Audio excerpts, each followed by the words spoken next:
Hello all, and welcome back once again to the Witching Hour, which is Game Dev Tycoon.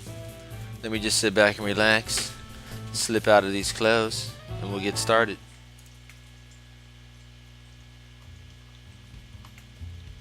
Okay, what was I doing? Oh yeah, Section 8 was selling. Can somebody please let me know what that means? I really don't mean to offend anyone out there with my random shenanigans. But I think that's what it means when you're mentally unfit to continue on, something like that. So yeah, we're gonna research. We're gonna get that custom game engine. We're gonna get it. So it costs 50 points. You see it drop from 67 to 17. It's good to usually have something selling while you're doing this, so at least you're making some bank. You're not losing money just sitting there. So as you can see, I'm sitting here on my computer. I'm researching. Section 8 is now off the market. It sold 13,000 units, generating $95,000 in sales. I think that's my biggest hit to date. You can actually take a look here and look at my game history. So I got a 7.25 average rating. It cost me 31 G's to make, and I made a profit of 64,000. Yeah, balls, which is about 12,000 copies. Made 52 grand. So 64 is bigger than 52. So that's that. Sword Quest, 59,000. Made more than my second game. My first game did better than my second game. Almost did as well as my third game. Yeah. Bam. You have successfully created a custom game engine. This is where the game starts getting pretty cool. I mean, it was already cool before. You can create your own game engines. To get started, close this message and click anywhere to bring up the action menu. Today the new game platform TES by Nintenvto has been released. Oh man, happy day. I remember seeing this thing kind of offhandedly, seeing the commercials for Gyromite and not really realizing that it was like, I saw it was a video game, but was it a toy?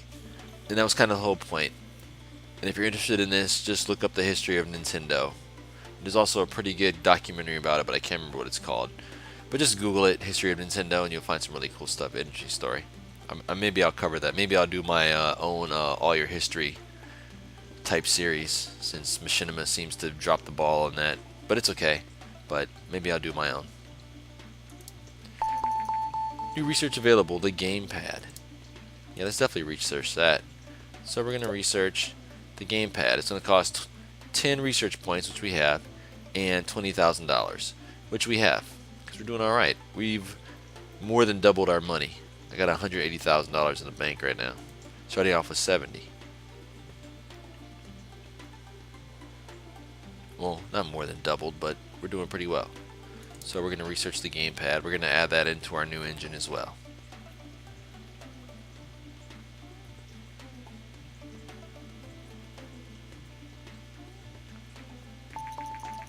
You have successfully researched a gamepad. You have just researched your first engine part.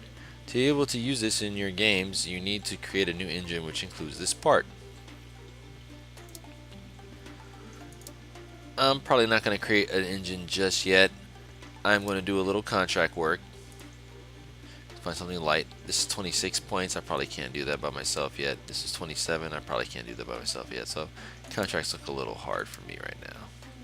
So I'm probably going to develop a new game. This is going to be my last game on the original game engine. So I've done a military, a medieval, and a sports. Did a sports simulation, a military action, medieval RPG. So we're going to do a space adventure. On the PC. Not really going to do a TES game. I don't really start messing with the consoles till later on, at least until the Game Boy comes out, because the Game Boy is a juggernaut, and if you want to sell out, more or less, or if you want to make young games, I usually try to stick with the mature PC crowd, kind of I tend to do in real life, not really being a snob or anything, but that's just how I tend to roll. But on this game, if you want to make some money and churn out some young casual games, definitely go for the Gameling and what ends up being the the DS and all that kind of stuff. Even the phone, the Griff, the phone. You'll see it. So we're gonna pick the PC. And you know what? I'm gonna beat Sierra. Actually, this is my second year, so this is 1985. This might be right about when it came out, but I'm gonna steal it from him anyway. I'm gonna spell it differently because I'm from the Midwest. I live in the Pacific Northwest, so this is how I'm used to seeing Qwest spelled. So let's go. We're gonna do the 2D graphics version 1 because that's all we got.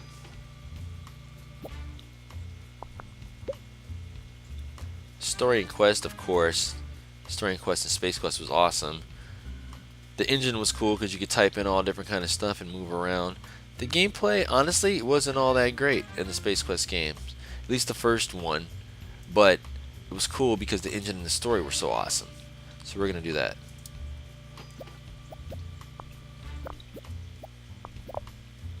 Because if you try to go back and like really look at those games, the gameplay was like a dump truck. But the story and the engine were so sweet. The dialogue's definitely up. The AI, yeah, the AI should be good because it should recognize what you're saying. The level design was pretty sweet, but it wasn't maxed out. It was all about the dialogues. I don't know though, the setting was pretty cool. I might turn the AI down. Turn this down a little bit. These are still up relatively high, as you can see down here, but I'm going to spend most of my time on the writing, which was the best part of those games.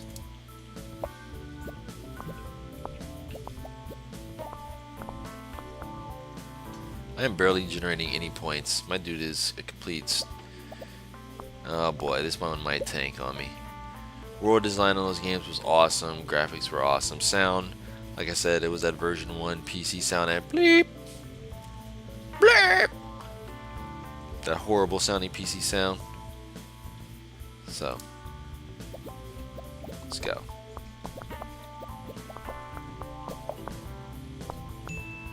Ting! We're finished, and bugs. Okay, let's go. Let's ship it. No new records here, I don't think. New topic, new combo. Not a great combo? Space Adventure is not a great combo? Alright, we got dialogues level 2. Sound level 2. And we're gonna wait here for the reviews.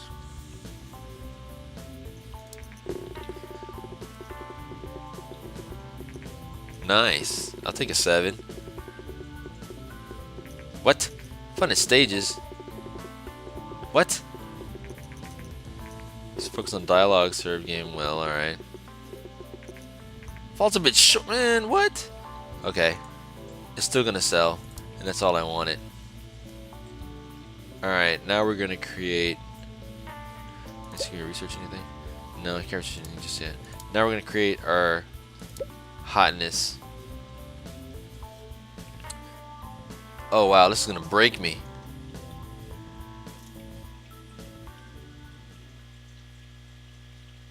Oh boy.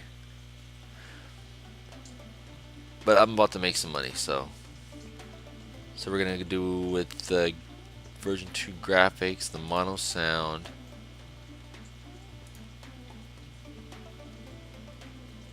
You know what? I'm going all in. I'm going all... Oh, I can't even do it. Let me get rid of this. No linear story in this one.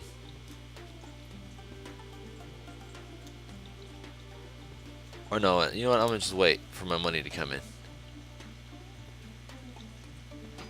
Oh yeah, there we go. Oh, got a little bump the second week. There we go. Alright, now I can afford all this good stuff. Version 2, 2D graphics, mono sound, linear story, save game, and gamepad support. We're gonna call this... What's the name of our company? It was Yeah. This is the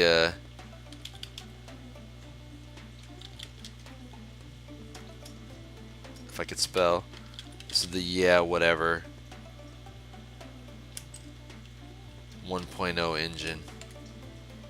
Yeah, whatever. Go. Now, see, I'm about to explain it to you, and here comes the game. Thank you, game. You're now creating your own custom game engine. Once the engine is finished, you're able to use it when creating new games. Sweet. So now here it builds up. You also get research points here on the side.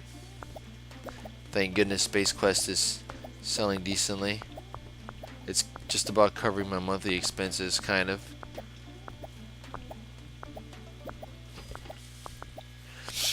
So we're going to bust this here out,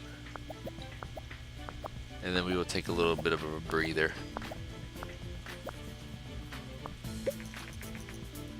Your new game engine, yeah, whatever, 1.0 is now complete. Congratulations, your first custom game engine is ready. You should try it in your next game. And normally that'd be an achievement, but I've already gotten it. Space Quest is now off the market.